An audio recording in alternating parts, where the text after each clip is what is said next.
Better shake your booties for black girl nerds.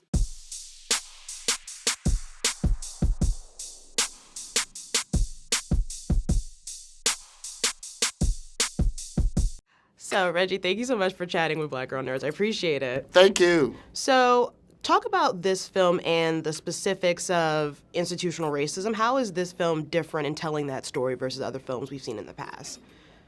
So often, period films about this are set in the South. Mm-hmm. That would be kind of your instant go-to, right?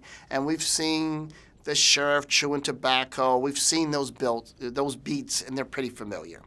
This was set in the North. And the North way too often gets a free pass in terms of racism. And that's because they have that veneer of, gentility and tolerance.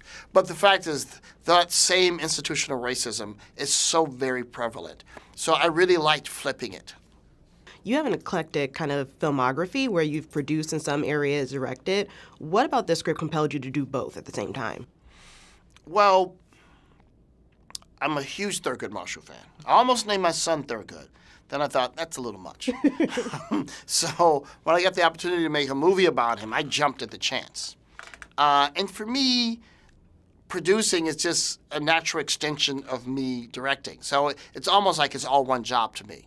Yeah. So what is the importance in your mind of having a young Thurgood? Because I think a lot of us are more accustomed to the Brown versus Board of Education Thurgood, the Supreme Court Thurgood, older. What do you think is the importance of having a younger Thurgood in his prime?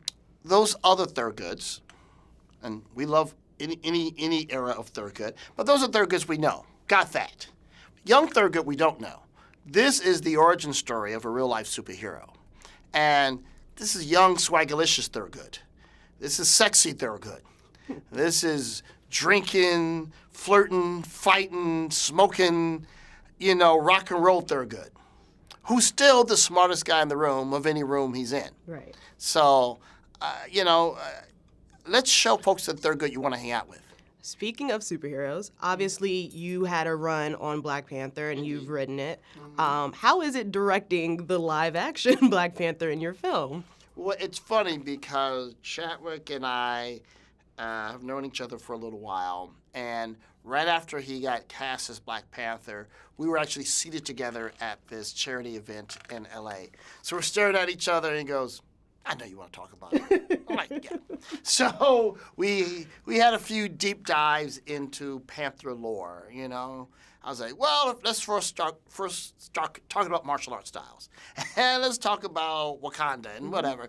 So we did that. And it's funny, when we were doing the movie, the amazing Ruth Carter, who did costumes for Marshall, says, Reggie, I have a secret. When I finish this show, I'm going on the Black Panther.